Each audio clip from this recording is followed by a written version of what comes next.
கன்னிராசிக்கு நல்ல பலன்கள் தான் நடக்கும். சூரியன் 10ஆம் இடத்தில் இருந்தாலும் தொழில் ஸ்தானத்தில் ஒரு சில அடித்தளங்களை போடுவார். மாணவர்களுக்கு கல்வி நிலை சிறப்பாக இருக்கும். அதனால் கல்வியை பற்றி நீங்கள் பயப்படவே வேண்டாம். வெளிநாட்டில் படிக்க விருப்பம் உள்ளவர்கள் நல்ல அடித்தளம் போடுவார்கள். அதுவும் சீராக நடக்கும். கலைஞர்களுக்கு கலைத்துறையில் வாய்ப்பு நல்ல முறையில் கூடி வரும். பலவிதமான சாதனைகள் புரிவதற்கு அவர்களுக்கு ஏற்றாற்போல் இருப்பார்கள். விவசாயிகளுக்கு மகசூல் லாபம் நன்றாக இருக்கும். அதை பற்றி கவலைப்பட வேண்டாம். கொடுக்கல் வாங்கலில் சற்று குளறுபடி சிலருக்கு இருக்கும். அதுவும் ஆணி முடிந்தவுடன் சரியாகிவிடும். வரன் பார்த்து காத்து கொண்டிருப்பவர்களுக்கு நல்ல ஒரு செய்தி வரும். ஆனால் வரன் பார்த்து கொண்டிருப்பவர்கள் கல்யாண மேட்டரில் மட்டும் ரொம்ப ஜாக்கிரதையாக நிதானமாக செயல்பட வேண்டும். ஏன்னா ஒவ்வொருத்தவங்களுக்கும் ஜாதகத்தில் ஒவ்வொரு விதமான தன்மை இருக்கும். கன்னிராசி நேயர்கள் எத்தனையோ பேருக்கு ஒரு 10 வருஷத்துக்கு முன்னாடி கல்யாணம் முடிஞ்சிருக்கும். ஒரு சிலருக்கு 30 வயசுக்கு மேலே ஆகியும் கல்யாணம் ஆகாமல் இருக்கும். அது என்ன அப்படின்னா அவங்களுடைய ஜாதகத்தில் அமைப்பை பொறுத்து மாறுபடும். கலத்தர ஸ்தானாதிபதி டிகிரி கோணம் சரியாக வாங்கியிருக்க மாட்டார். அதனால தான் அவ்வளோ லேட் ஆகும். அது அவங்க ஜாதகத்தை பார்த்தா தான் தெரியுமே தவிர பார்க்காமல் தெரியாது.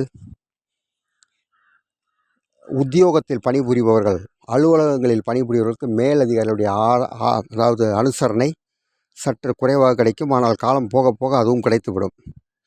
பெரிய பெரிய முயற்சிகளில் தொழில் புரிபவர்கள் சற்று யோசித்து நிதானமாக இறங்க வேண்டும்.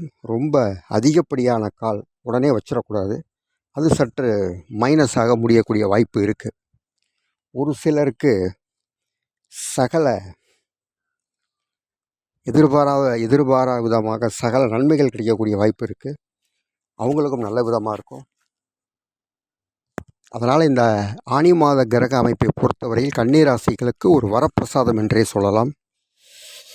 இதில் ஒரு முக்கியமான சூழல் என்ன அப்படின்னா, இந்த வரன் பார்த்து காத்து கொண்டு இருக்கிறவர்கள் ரொம்ப அவசரப்பட்டு டக்குன்னு நம்ம காலை விட்டுற வேணாம். நிறுத்தி நிதானமாக செயல்படணும். ஏன்னா அப்போ தான் அதில் எது மைனஸ்ஸு எது ப்ளஸ்ஸுங்கிறத கண்டுபிடிச்சி பண்ண முடியும். ஏன்னா கல்யாணங்கிறது 1000 காலத்து பயிர். சும்மா பெரிய இடமா இருக்குது, அப்படி இருக்குது, இப்படி இருக்குது அப்படின்னு நினச்சி சில பேர் எத்தனையோ பேர் மாட்டுறாங்க.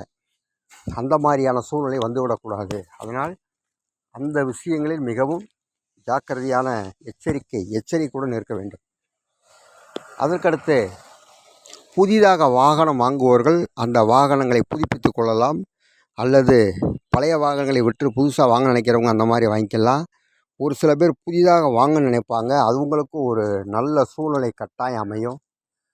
அவங்க அதை வாங்கிறதுக்கு எந்த விதமான தடைகளோ கோளாறுகளோ இருக்காது. ஆக இந்த ஆனி மாத கிரகங்களை பொறுத்தவரையில் கன்னிராசிக்கு ஒரு வரப்பிரசாதம் என்றே சொல்லலாம். நன்றி, வணக்கம்.